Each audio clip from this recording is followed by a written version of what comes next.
Wormhole. Haunted house marketing, special guests, and education. Dive into haunt marketing with us, where every scare is a strategic opportunity, and each moment drives success. The haunt industry's leading podcast on all things business and marketing. The FearWorm Wormhole starts now. Hey everybody, welcome to the Wormhole. FearWormer Tyler here, joining you on this beautiful Friday in Texas right before everything goes to hell. Well, I say hell meaning frozen over. But before I get too far in, I gotta bring in some important people to join me here. So new FearWorm, our newest FearWormer, joining me kind of a little on her own a little bit, but Summer is here, and then I'm going to bring in FearWormer Tashana to talk about today's discussion, which is 2024 planning and everything you should be doing right now. So, Summer, Tashana, how are you? I'm good. How are you? Are we all, Summer, are you prepped for the winter apocalypse? Oh, nope. The farm is not quite prepped yet. We've got lots of pipes to wrap and bees to cover and, fun things like that. But we'll get it all taken care of before Sunday. So if you don't know, if you're watching and you don't know, Tashana's based in Wisconsin. So Tashana, you're like, I'm good. We're ready to go. Oh, yeah, it's been winter apocalypse all week. So yeah, I'm in it. Oh, goodness. Awesome. So today's wormhole is an important one. So if you're watching this, do us a favor and share this. Share this to other haunter or event owner friends. Share this in the groups you're in. Do us that favor, because we're going to be talking about planning ahead this year, your 2024, things you could be doing right now through about springtime. And this is a critical time of year if you run a fall or Christmas event. So to get started, one major thing that we want to talk about, and I know we posted about this earlier, and this was actually an idea from Laura on our team. It's kind of the word of the year. And that word is legit. And I want to ask Summer, when you hear that legit is kind of like our word of the year, what does that mean to you? Well, just making sure that you are holding yourself to a certain standard and making sure that what you do is real and raw. Real and raw and, clear and concise and legit. We all feel like our business, your business and the business that we do with you guys, it's like our babies. And, we really need to treat it like our babies. And whenever that happens, you really need to plan and look to the future and make those appointments and be on top of everything that may fall right into place or may topple over. You just got to be ready for both. I would agree with that. Like if there was ever a year, to take your business seriously, I'm not saying that people don't, but to really just, invest into that mentality and getting organized and planning ahead and making sure that you're on top of everything. This is definitely the year. We're going to cover some of the topics as to like why this is the year to do that. Tashana, what does that word legit in this scope of thinking mean to you? It means just, doing things right from the get-go, doing things properly, setting yourself up to do well. Don't take shortcuts because you think it's going to save you time and money, because in the end, it's going to cause you more problems that are going to cost you time and money. So just do things properly right from the start, and it'll be smooth sailing. Yeah, that is a great point. Saving you time and money. Like I can't underestimate or like explain how important it is for both an agency, whether it's us or any agency, or a client, to be on top of these things and to be responsive, like what Summer is discussing, because all it takes is a missed phone call from your agency to you or your marketing person to you that could be detrimental to your campaign. And sometimes when you're in the weeds and it's September or it's that first week of October, that could be everything. That could be the ball game. And so, Communication, I mean, it really is going to be important.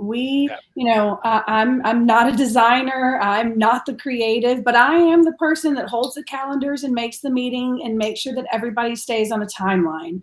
I may not be able to answer all the creative questions or exactly how you're supposed to do your email like Tashana has, but I am that first person that you're going to be talking to and making sure that you get everything that you need. I will definitely need your help to make sure that you communicate those things with me so I can communicate to the team. yeah, that's perfect and exactly right. And one of the first things that you can do to have that kind of legit mindset is to know things that are happening this year that could impact your event or impact your marketing or your budgeting and things like that. Uh, the first thing I want to start with is it's 2024, and that means we are in an election year, and you have to be prepared for that. Um, we're not going to get political on this podcast, but from a business standpoint, the election happens in November, which means in October, that's when everything's going crazy. Everything's going wild.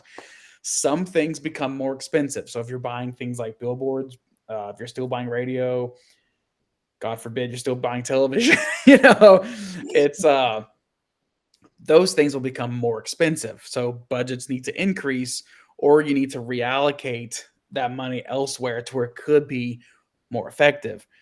Um, Digital marketing in some areas doesn't really get impacted too much, but where it could get more expensive is because now you're in a harder competition for eyeballs, for attention.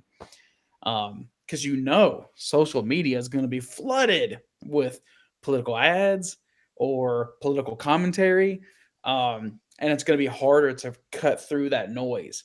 And people are going to be more heated than ever before.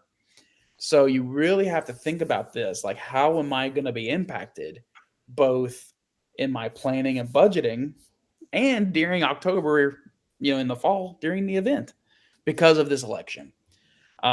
We have all worked through election times before. Summer, I know you come to us from radio. You have Mhm. all this experience with events Mhm. that you have.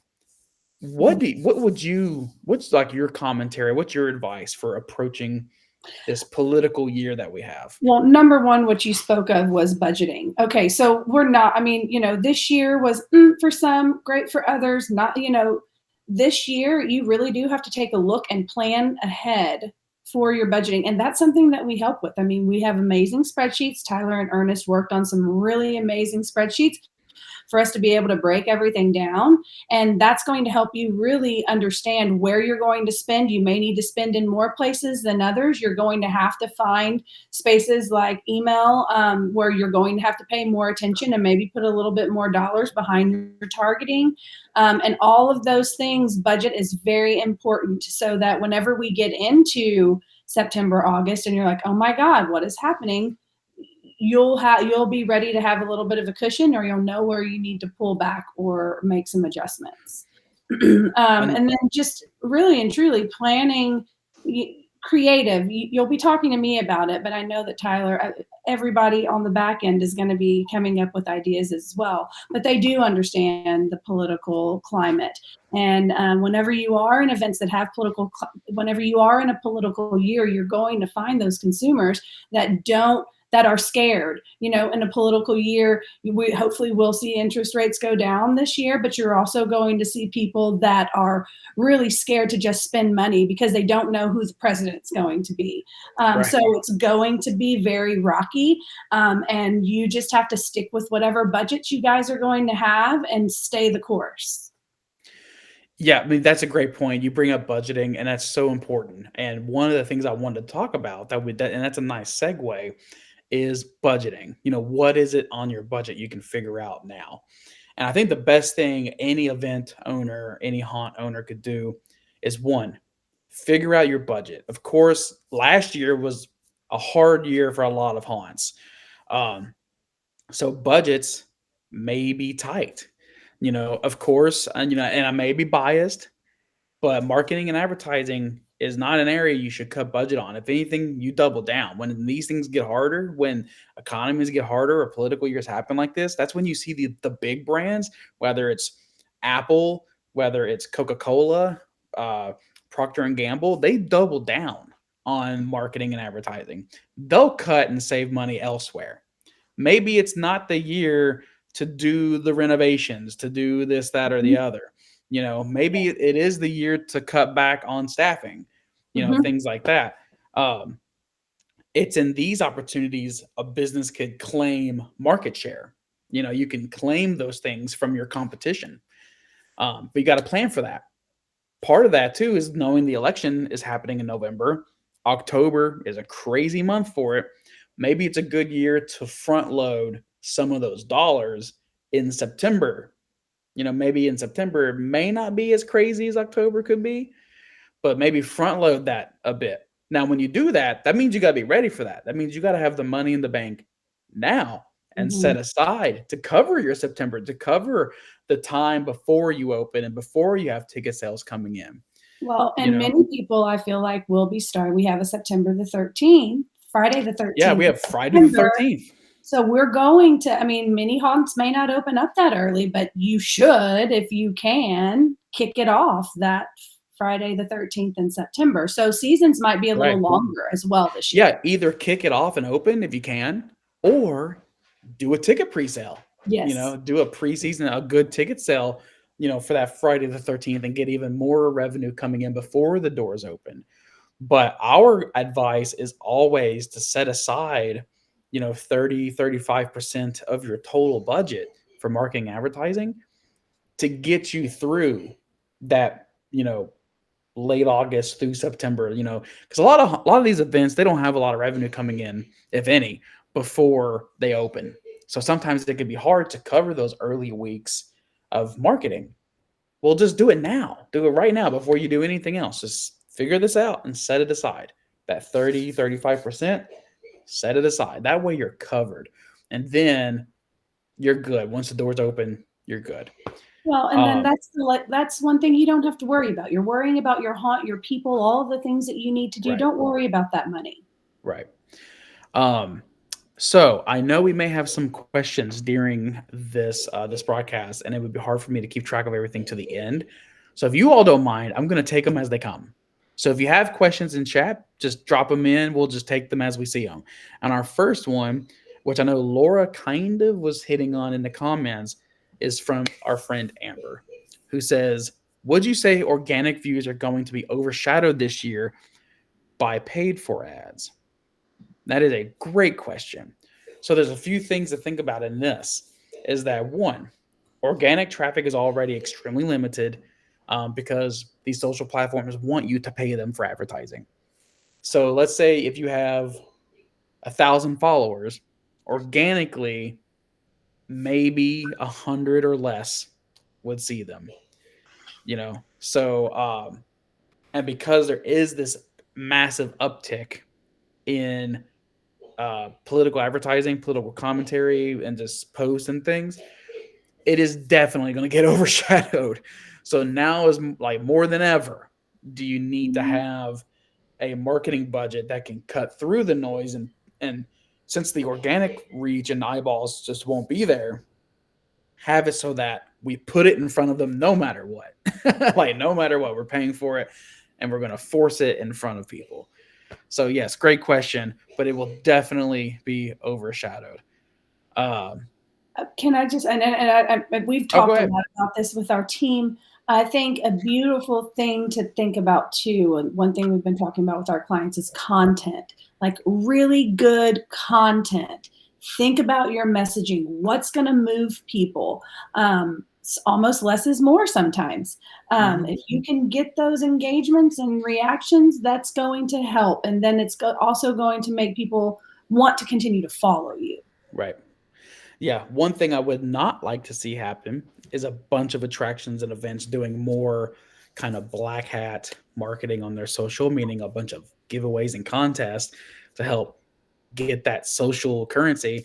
Because while that is allowed on some of the social platforms, including Facebook and Instagram, it is not. It's like it is frowned upon, and over time, they will start to like punish you for it if you do it too much.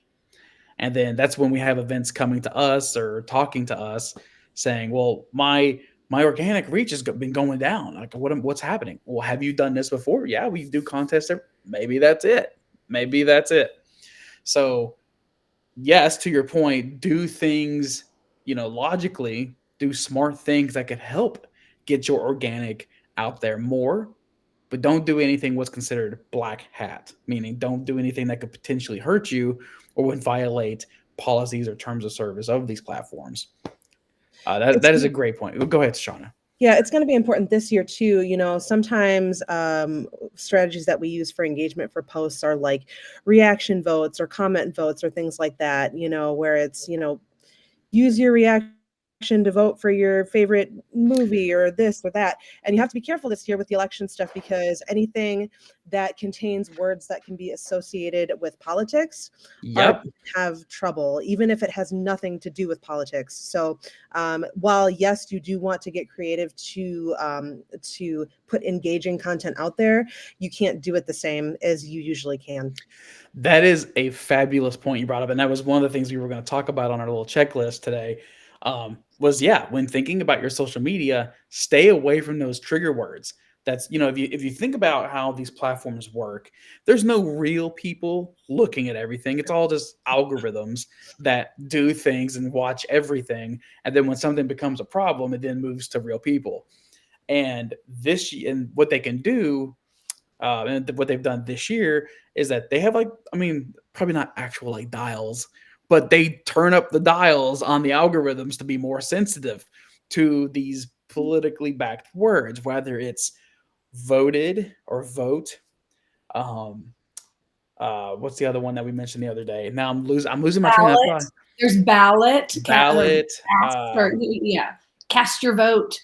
Patriotic, American, any of those things. So even if you're making a post that says voted best haunted house by blah blah blah, it has potential to get flagged. And you could have some nightmare situations happen where you have to like re-verify everything and blah blah blah. It's a headache. So might be best this year to avoid those things. Great point, Tashana. Thank you for bringing that up.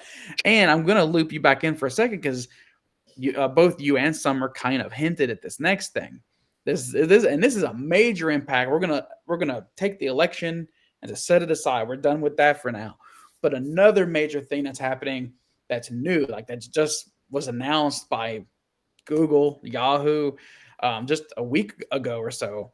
And Tashana, this is where I need your input on this, and because you're the expert in this field. But what is happening to email marketing this year, and how could that be a knockout blow to events?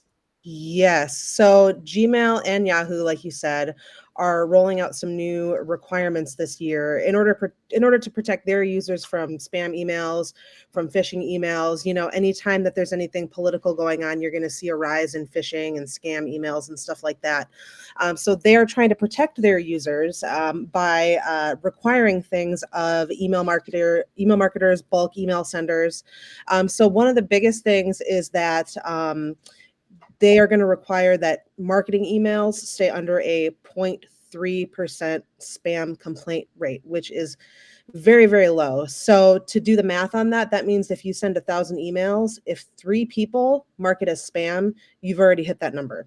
And, you're not maybe going to be penalized right away, but if that keeps happening, then you're going to get shoved off to people's spam boxes, or you're going to be blocked from even reaching people at all. So we're going to have to do some segmenting, some different targeting to kind of, to help make sure that we don't hit that number. It seems counterintuitive to send your emails to less people, but you want to make sure that you're sending them to the people that want them so that they're not marking them as spam. So that's one thing.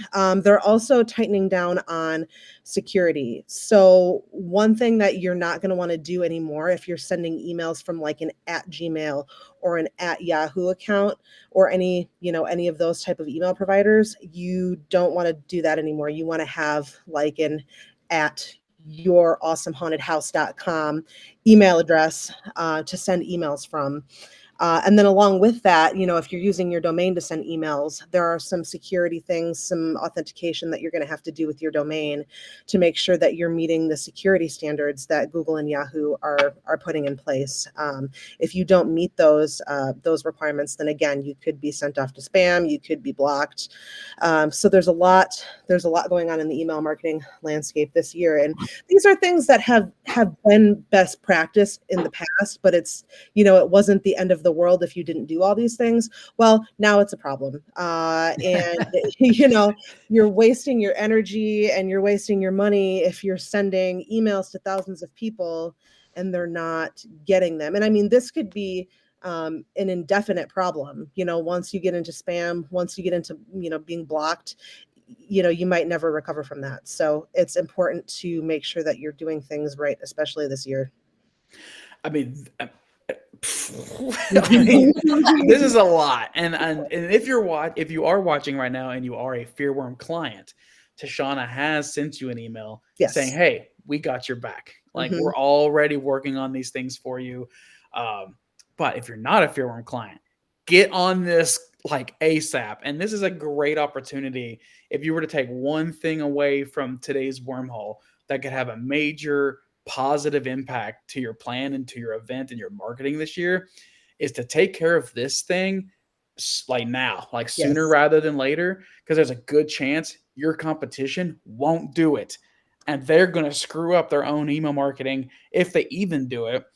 And then now it's an advantage to you. So like take that away and like heed Tashana's warning.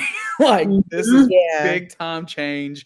Like I know our own like our FearWorm marketing email list, I think we did the math and we don't send emails. We don't want to send emails to just everybody. We only really like to talk to you guys, to event organizers and business owners and things like that. But I know for us, it takes one email to be marked as spam. So it's like, we really have to dial it in and get this ready because this could ruin a lot of events.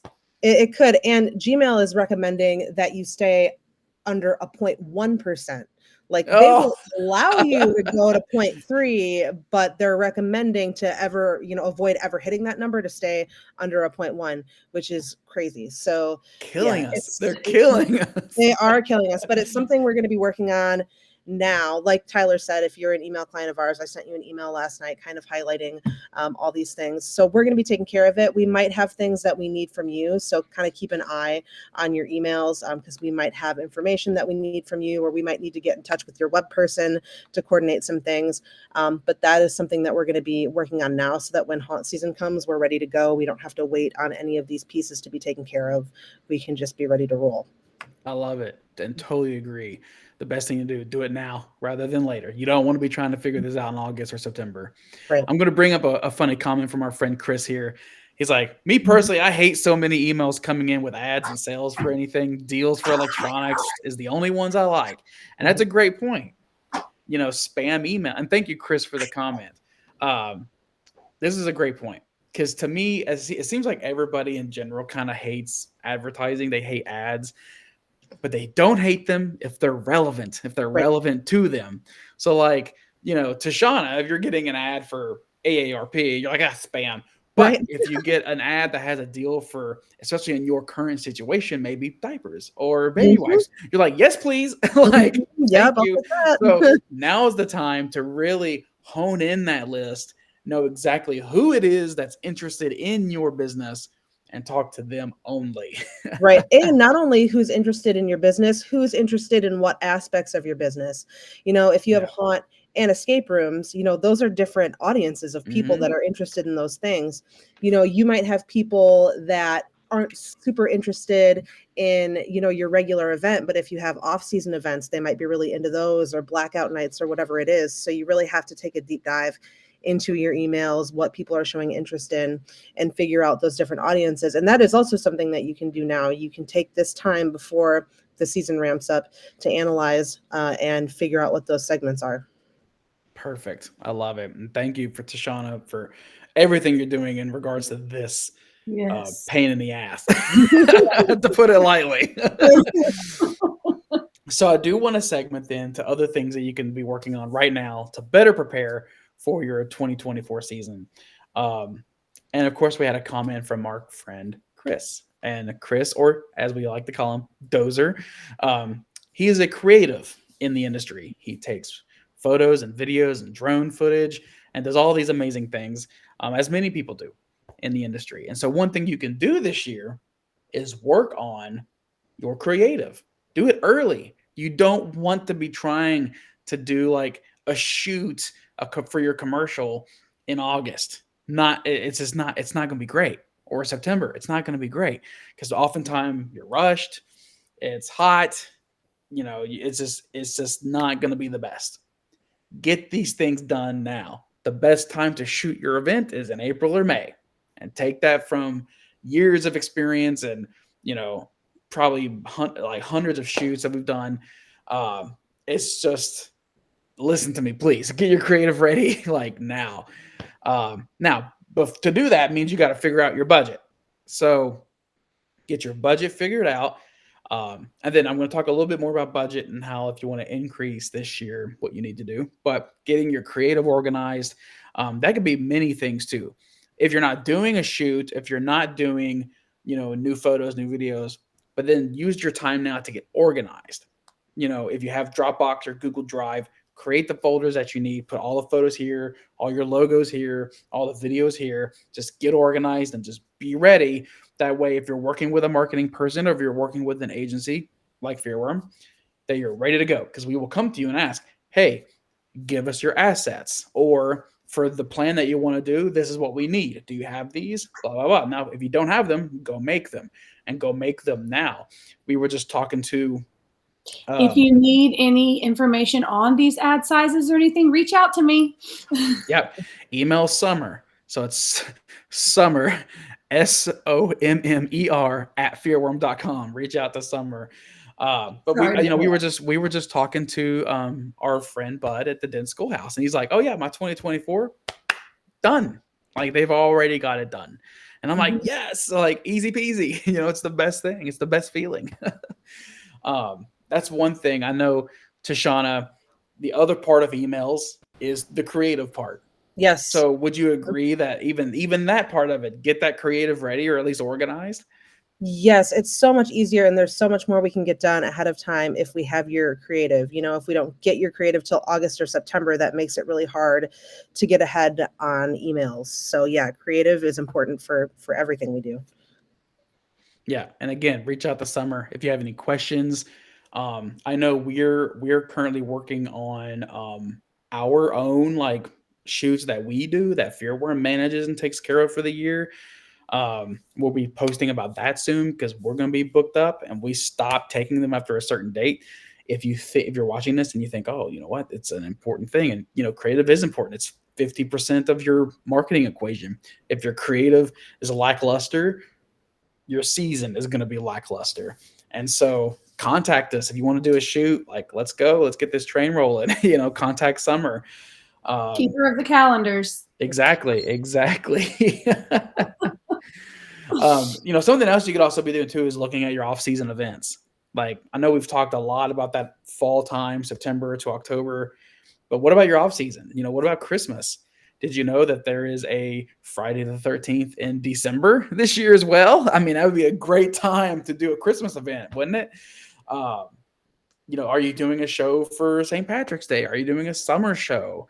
Like, what are you doing? And these are opportunities, especially if you're doing shows before haunt season gets here, which could be like halfway to Halloween. This is a great time to get that email marketing taken care of. Go ahead and get some of these things taken care of so that it's done by the time haunt season, the fall, rolls around. Summer, Yeah. like, what would you say to this? Like, most retail, I think about this as far as retailers and how people plan grocery stores out. If you think about like their end caps and things like that, the things that they want to feature, you're featuring your haunted house, or you're featuring your escape rooms, or whatever it is. You need to plan a quarter ahead.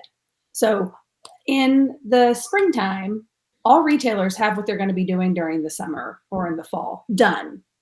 So again, it's planning forward. You really need to think about those things. And again, what is your seasonality? If you have pumpkin patch, you have your haunted house, you have a pumpkin patch, you have a farm, you're going to take pictures in the daisies, you're going to have a Christmas event, whatever it is, plan out at least 60 to 90 days before if you can. Mm-hmm.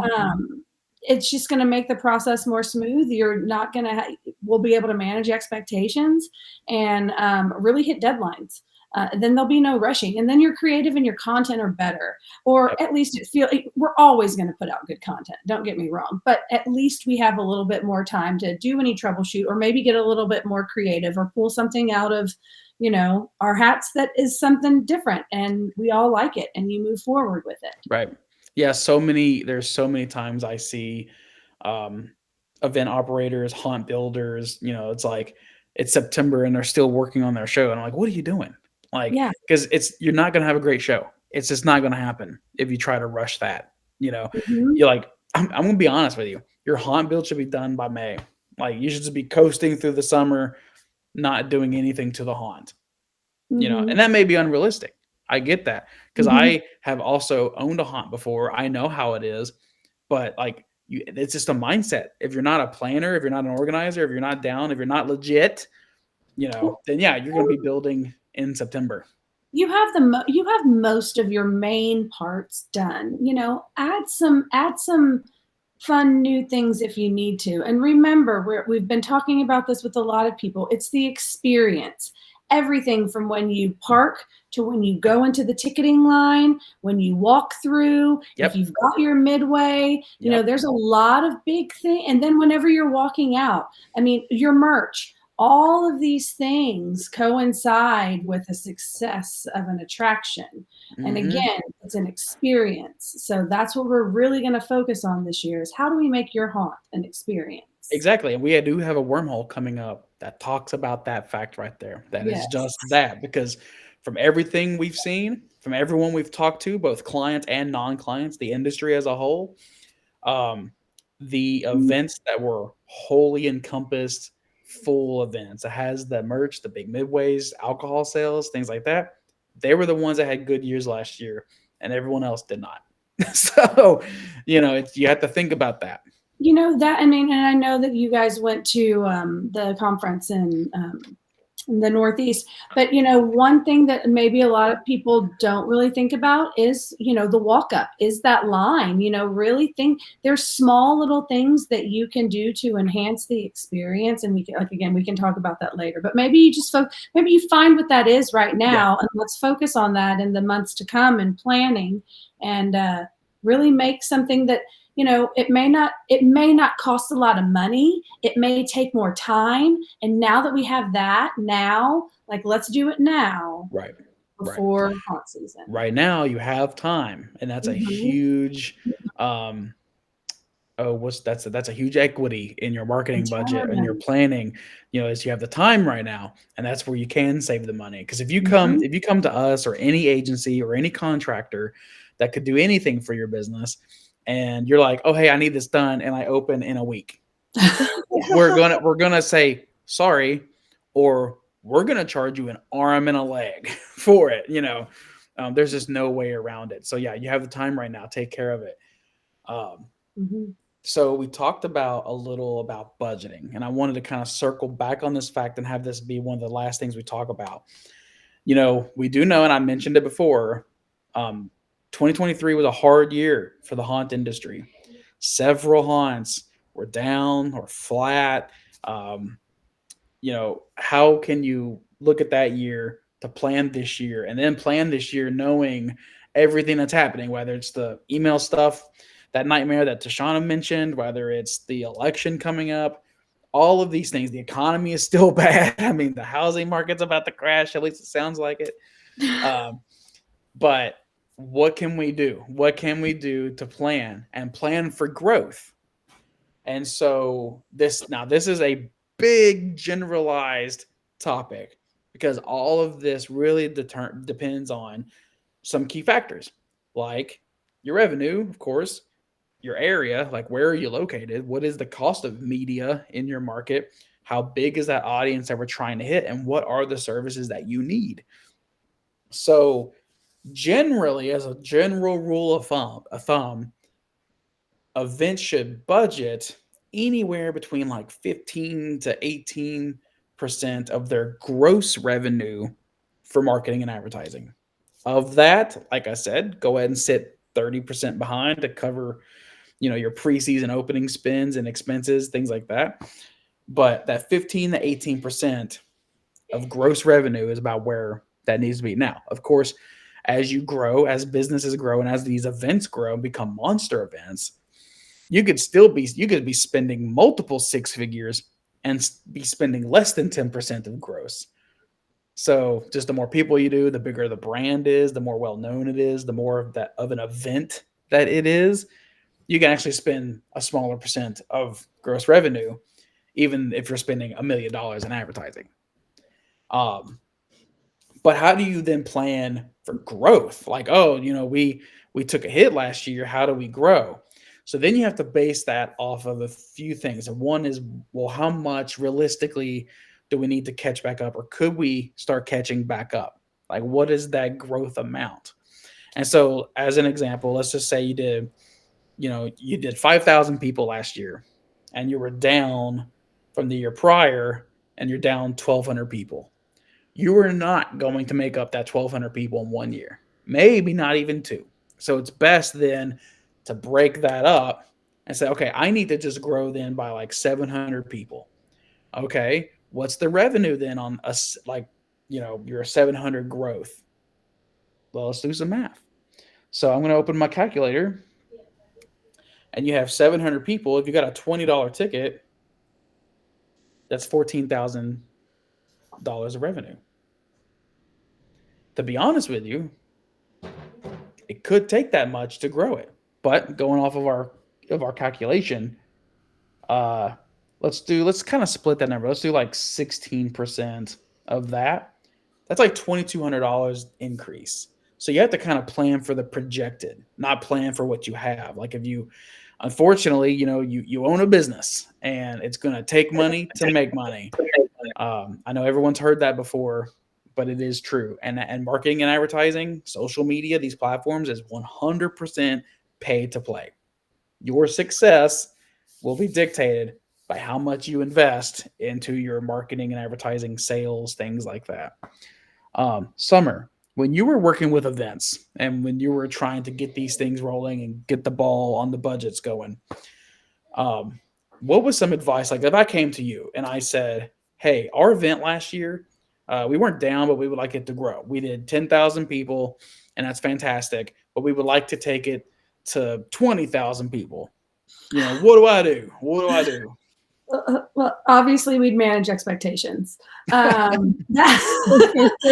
would be number one, because that would be really, really hard to do. But I mean, really, and I obviously get the equations from you, and I work my magic.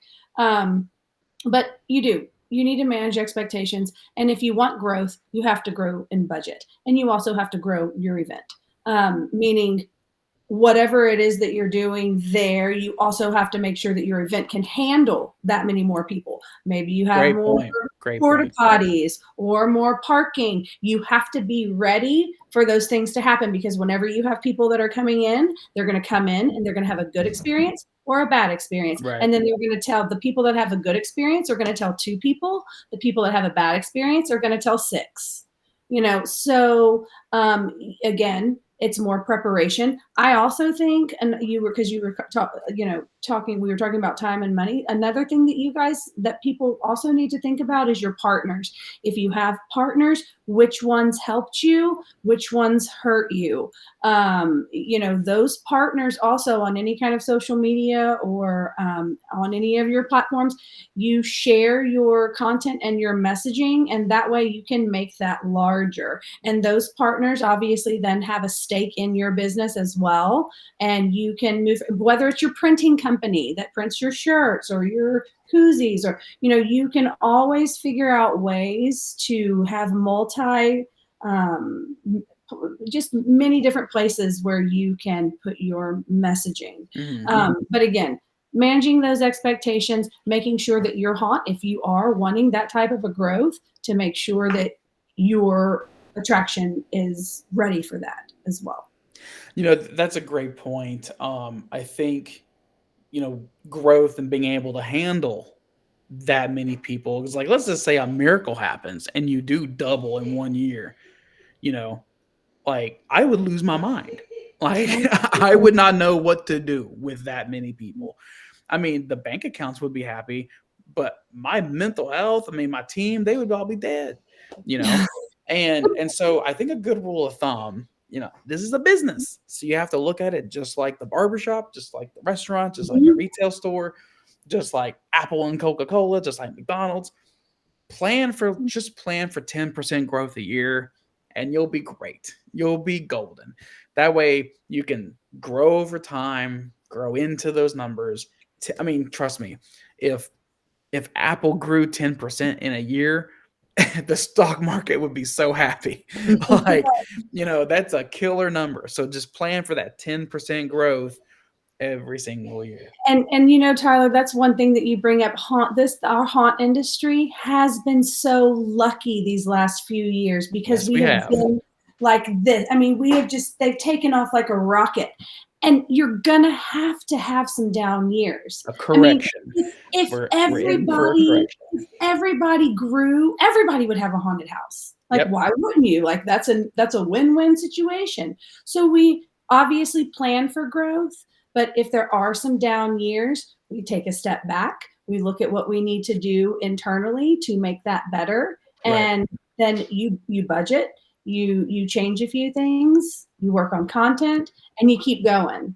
Because these people have some great brands out here. And that's one thing that I've learned is, oh my gosh, look at this place. Look at that. They're so different. Oh my gosh, look at what they do. It's just been so eye-opening for me to see the way that these businesses entertain. So it's I mean that again, another great point. Not every year can be an up year. I think we're in the middle of like a haunt industry entertainment as a whole correction, because like if you opened in 2020 COVID year, it was great. 2021 was great. 2022 good. 2023 correction, and I think it's going to continue. I hope it doesn't. I hope I'm wrong, but I think it's going to continue into this year. But just keep that expectation. Not every year can be a growth or an up year. It's like the stock market. It's up and down. But as long as over time, it's that trend line. As long as the trend line is still going up, you're good. It's a strong industry. Yeah. It's a very strong industry. It really is. Now, we do have a question here that I want to get to from our friend Anthony. He says, what do you think good attendance numbers are with a market size of 450,000 people and a well-established haunt? Anthony, you asked me a loaded question. There's a lot to consider. First of all, not everybody's into haunted houses. No matter what anyone tells you, not everyone is into haunted houses. From that, not everyone's even into Halloween. Even I tell the team all the time, Halloween is not even my favorite holiday. I know this is what we do and we love it, but Christmas is my favorite holiday. You have to look at the demographics in that market. I mean, your prime demographic is going to be that 14 to 23, 24-year-old. I don't care what any other person says. Like, because we've had people tell us, like, well, you know what? We attract everybody. We've had some older people. Like, nope, that is not your market. That is someone telling me that they don't know who their audience is. It's like no one just attracts everybody. But let me look at the calculator and do some math. I love it. If you need numbers, ask Tyler. He's the number guy. Yeah. So on average, haunted houses, if you're trying to just find, because there is no perfect equation, like you just can't look at a market size and be like, I could expect to do this many people, because there's so many variables. I mean, there's so many different things. Hell, you look at Field of Screams, middle of nowhere, Pennsylvania, does monster numbers, so the equation's way off. But that's good for them. They have an incredible show. They've been around for a long time, and they do gangbusters out there in the middle of nowhere. But I always tell people haunted houses could expect to do less than 10% of the total market. 10% of your market is 45,000 people. Now, if you do 45,000 people, that puts you in the top like 1% of haunted houses, like easily 1 to 5% of top haunted houses. Getting started, you'll probably do, if it's like first year, you might do 2,000 people first year. So that's the range. Range could be like 2,000 first year, or if you're established, you like you said, if you're well established, there is potential to do 45,000 people, but realistically, you're going to hover around the 15 to 22,000 people. That's probably going to be your market saturation. Great person to talk to on that would be Alan Hops. He's one of the owners of Dark Hour here in Texas. He talks about how not everybody even goes to haunted houses every year, that there's about a 3-year kind of cycle. If you go to a haunt this year, then most likely not going to go the next year, the year after, then you come back. And then what happened is everyone closed in 2020. So 2021, everybody kind of broke the cycle. Everybody went to the haunted houses. Everybody was successful. But that now puts a large chunk of people in a 3-year cycle. Thankfully, this is the 3rd year now after that. But that's what I would say, Anthony. I hope that provides some insight into your question. That is a loaded question. There's lots of variables, but just rough math, anywhere between 2,000 to, if you're uber successful mega haunt that's just been around for forever, maybe up to 45,000. And of course, there's situations you could do more than that. You could do way more than that. But it's unlikely. So that's what, I mean, I hate to like maybe bust any dreams or anything like that, but talk to people who know me. I'm a very straight shooter. Like, I'm not going to bullshit you. So if we have any more questions, please, right now, as we start to wrap up, drop them in the comments. I think I can cue Laura to do a final question call. But Summer, Tashana, let's start with Tashana. Any final comments? Like, what we've talked about all these things. We've talked about email, budgeting, how to grow. We've talked about how horrible 2023 was and how 2024 could be just the same, if not harder, because of some kind of external variables. What's your takeaway? Like, what's the one thing that you think in all of this that an event owner, operator, a haunt owner could do right now? What's the thing today that they can do? Just planning. This whole thing we've talked about planning. One thing I think we might have kind of lightly touched on it, but planning your pre-sales, planning what deals you're going to offer instead of, I think the trend is to realize that you're not selling as many tickets as you want to, and then all of a sudden go, we need to do a deal, which I get, but then that doesn't give us time to plan and execute a campaign to support that deal. So it's better, you have time now. We have a couple of Friday the 13th dates coming up, like we've talked about. Those are good dates for pre-sales. We do a lot of like Labor Day pre-sales, stuff like that. Take a look at the calendar now. See when you want to offer these deals, what kind of deals you want to offer. Talk to your ticketing company now and tell them, hey, I'm looking to do these pre-sales on these dates. Here's what I want to use for a promo code. That way, everything is set. We can get all the information now. We can plan a campaign now. It's ready to go when the sale starts. It's really hard when you come to us a week before a sale and you want us to plan a campaign for that. That's very difficult. So we can, help us help you. Plan now, get us the information now. We can plan everything out now and have it ready to go, and you can have a more successful sale. Can I just add to that? Like perfect. Even pre-planning with that, have a sale ready, even if you're not anticipating having a sale. Have sale copy ready for you so that you can just plug that in. Yeah. That's another great point. Like, let's kind of have like let's call it the rainy day sale. It's already planned, it's already kind of mocked up, and it just sits there. We don't plan to use it, but if we need it, we got it locked and loaded. Mm-hmm. Exactly. Great idea. Great idea. Summer, what's your one thing? Communicate with me. Communicate. And yeah, I mean, I was telling Tyler before this, I don't even know if I can talk for an hour, but I mean, I like to talk. You can call me, you can email me. I'm real good at taking all of your action items and making sure my team does something. They may not like me all the time for that, but hey, that's what I'm here to do. So communication is going to be key this year. A legit way to communicate is going to be very um, important this year, and also timelines on whenever we respond to each other is going to be very important this year, especially in September and October. All of your pre-planning, obviously, I'm not going to expect you to respond to me in a couple of hours. But if there's a project due and we have projects on a question that is supposed to have a due date of tomorrow, then you need to get back with me the day before. And it's just something that's going to make us all happier because our hair is going to be on fire in September and October. And I would just rather be able to have that happen with a smile on my face and not really want to cry. Actually, I've never wanted to cry this year, but just communicate, guys. Start now.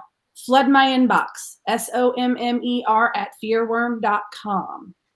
Again, a single miscommunication could be detrimental to your campaign. Yes. Like it's critically important and a fantastic point. For me, I think my one thing is going back to the budgeting, planning, like actually get your money figured out. And of course, we can help you with that. We do the budgeting for many haunts across the country every single year. And so get that figured out. And if you want to figure out what your additional growth budget is, if you're trying to grow this year, figure that out. Then once you have that figured out, do us all a favor, take 30% of that and just set it aside, put it in its own account, and don't touch it. That is not to be used for painting. That is not to be used for buying masks or costumes. That is not to be used for anything. That is your pre-season operating budget for your marketing. That's going to get you through until you open. And then, of course, when you open, you got revenue coming in. So you can pay the radio people, you can pay your marketing agency, you can pay your creatives, done. Just get it figured out now. Of course, talk to us at Transworld. We'll be there. We love the Transworld show in March in St. Louis. Summer, this is your first rendezvous.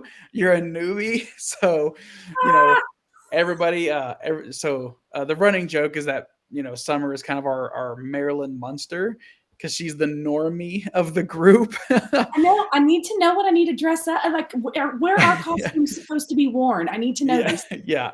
Unfortunately, Tashana won't be with us at Transworld, but there's a perfect situation for that. But yeah, come talk to us. We'd be happy to chat, talk about your budgeting, your sales, your emails, doing creative shoots, your creative looking at it all. Like we could do an audit of your entire brand and business and see where the problem childs are and where we can fix them. So come visit us, come see us at Transworld. If you're watching and you're going to the NAFDMA. Okay. Summer, what is that and how can people talk to us there? Okay, so the NAFDMA, it's like totally in my vein of like lifestyle. It is an agritourism conference that we'll be doing in Boston the first weekend of February. And we'll be there. Ernest and Tyler and I will be there to talk with, our farmers or our pumpkin patches or whatever, there's going to be all different type of vendors. I know Froggies is going to be there. Oh yeah. There's all their insurance. Anyways, we're going to be there. We're bringing, if anybody's ever thought of doing some type of a pumpkin patch or a Halloween attraction or even a Christmas attraction or something out on your farm that is edutainment as well, I guess you could say. It could be for families, it could be for adults. It's really a broad spectrum of people.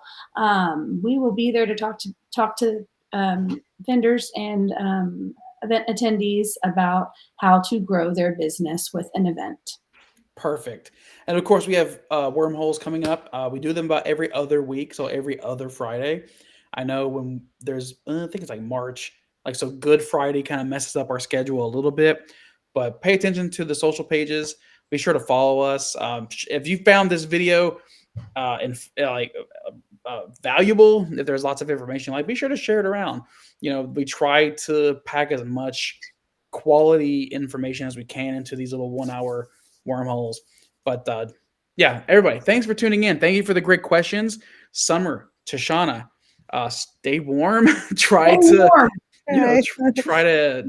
make it through the weekend, and I will see you all on Monday. Everybody, have a great weekend. We'll see you later. Bye. Bye.